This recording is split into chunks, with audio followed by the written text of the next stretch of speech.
Hello, everybody. Richard C. Wilson here from the Family Office Club and Billionaires.com. This is part of our 100 Billionaire interview series we're very excited about.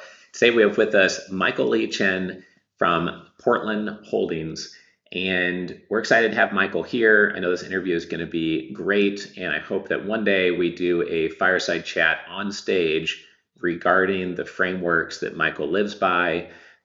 So excited to jump right into this interview. So thanks for being with us here today, Michael. And I want to start out with talking about things to avoid. Basically, what's the number one most costly mistake that you've made or seen other investors make that could easily be avoided by somebody hearing it from you in this interview? I think it's not inspecting what you expect from agents vigilantly. You see, that principal agent problem is the source of 99.9% of all problems that you'll come across in business. The principal agent problem. Uh, so today, every time I come across a problem, I ask myself the question, who was the agent? Who is the person that should have been responsible? I don't want to hear about a department. I want a person, I want a cell phone number. And I call that person and say to that person, if this was your business, if this was your house, how would you have treated it? And invariably, because everybody, they own whatever they own, they treat it with diligence, respect. They treat it like a true owner. Firstly, they take responsibility. Secondly, they have accountability. And thirdly, they suffer consequences, whether or not they were the cause of the problem, but they still suffer consequences. So that ownership, lack of ownership attitude is a big problem. And our focus as investors, business people, is to work to make our staff better owners, and we'll eliminate a lot of as I said, 99.9% of the problems. Great. Thank you for that, Michael. So essentially, when you're talking about the principal agent problem, you're basically saying who was accountable for this, who should have been accountable for it, who was not watching all the details, or who needs to have some consequences because at the end of the day, even if it wasn't their fault directly, they're basically responsible for what happened, and someone needs to be held responsible for that. So makes sense. I appreciate you sharing that. I'd like to now go over the second question, and that is, what is a strategy worth far more than $1 million that you wish someone had provided you with earlier on that you could share here with the listeners? Early on, I'm 73, but anyway, it's just governing your life by frameworks for everything, so that you can minimize emotions. You're guided by, whenever there's an issue, you superimpose that issue against the background of a relevant framework. Uh, in my case, the most relevant one is, if I want to achieve success in any area, any endeavor, I default to the following framework. Identify a role model. Secondly, kneel at the role model's feet. Role model, how did you do it? Get the recipe. And thirdly, don't change the recipe. Do exactly the same. And make sure your role model is the best in the world. Uh, and that is applicable to everything. The other framework is that is important is, make sure that it's your framework that should guide your decisions. Because when you have a framework, which is basically your value system, your principles, and you have a decision to make, you superimpose the decision against the framework, and the answer will come back to you. You don't even have to think once you have defined your framework, your values, your principles. Got it. So it sounds like, Michael, that a framework, developing your outlook, your framework, your set of values is really central to a lot of your success. And I see that, essentially finding a role model that you can emulate, you can figure out a recipe for your industry or what you're trying to get done, and then following that seems to be really central. And I like thinking about it as a framework. We talk about billionaire mental models and scaling strategies quite a lot here. And you hear a lot of people talk about values. We just did a second gen billionaire interview where we talked about values determining everything they do. But looking at it really as a framework, I think, is a great way to phrase it. So our third and final question here: what was the major turning point or the point of increased momentum or a strategic choke point that once acquired, it completely changed everything you were doing?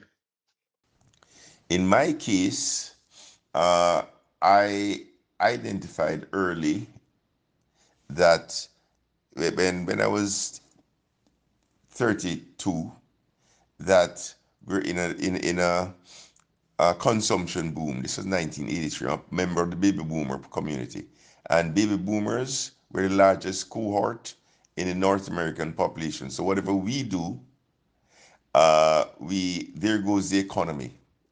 So I at in 1983 I was 32. So I asked myself, what do 32-year-old families do?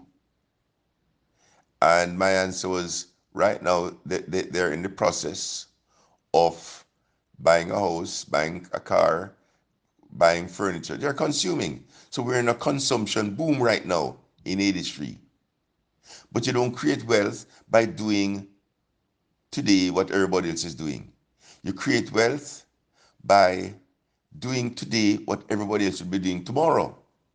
So in 83, at 32, I thought, okay, what are people going to be doing tomorrow, 10 years from now? Baby boomers, because we're the largest cohort in the North American population. Well, 10 years from now, I'll be 42. And then all of a sudden, I'm going to say to myself, oh my gosh, Mike, people age 42, your cohort, they've been busy consuming, they have not saved enough, 23 years to retirement. So there's coming a saving and investing boom.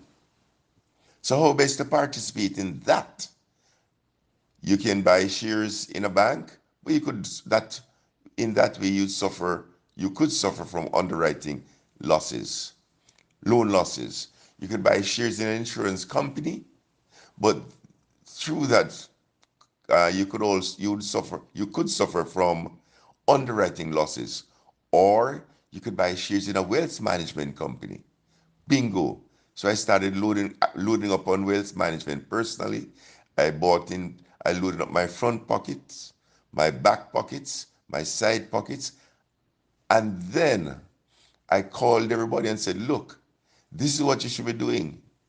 And I started an aggregating vehicle, a fund that was not a diversified fund, but a fund specific to aggregate on opportunities that will prove themselves in the future. So I started buying wealth management companies in 1983, when in Canada, the entire wealth management industry was the AUM, assets under management, were 5 billion. Today, 2 trillion, 400 times. So it goes back to another framework, which we have codified in the form of what we call the 3 Ps. To create wealth, you have to predict, you have to plan, and you have to persevere. So today we're predicting that with the baby boomers being age, my age, with me being 73, what do 73-year-old people think about? Oh my gosh, I want to live long, and I want to live a healthy life. So we're in the early innings of a healthcare boom. And unfortunately, The older you become, the more likely you are to get cancer. So we're in the early innings of an oncology boom, and we're therefore participating in financially from a wealth creation problem in that oncology boom by investing in targeted radionuclide therapy, TRT, which will disrupt traditional chemotherapy and radiation therapy. Uh, so those would be my answers to the three questions. Thank you very much. Great. I took some notes here. So investing in what people are going to do tomorrow or in 10 years from now, I think that is excellent advice and something I took note of right there. The three P's as part of your framework: predict, plan, persevere. The thing that really jumped out at me is in 1983, it's hard to imagine there's only $5 billion of wealth management industry size in Canada. And now it's over 2 trillion. So when an industry grows by 400 times, you can imagine that rising tide is going to create opportunities. And you didn't take an approach of having a diversified investment fund. You were pretty laser focused on where you had conviction on where things were going in the future. And Peter Thiel likes to say that the only way to predict the future is to go deep on something that in your mind is inevitable. It's coming, this change is coming, but others don't seem to see it yet, or they're not taking action on it. Maybe they don't have a framework, maybe they don't have a role model, they don't know how to take action on it, etc. And so that's the number one thing I took out of this, and I think is probably one of my number one takeaways of this whole interview. How do you find opportunities where something is going to grow not just by 100%, but grow by 4,000%, grow by 50 times, 100 times, 400 times larger than it is now over 15, 20 years, and position yourself as number one in that space and be laser focused using a framework and role models that give you that recipe for success. So this was awesome. Really appreciate it, Michael. Appreciate your time with us here today. This would make for a great fireside chat on stage at one of our events coming up. So I hope to see you there sometime. Take care.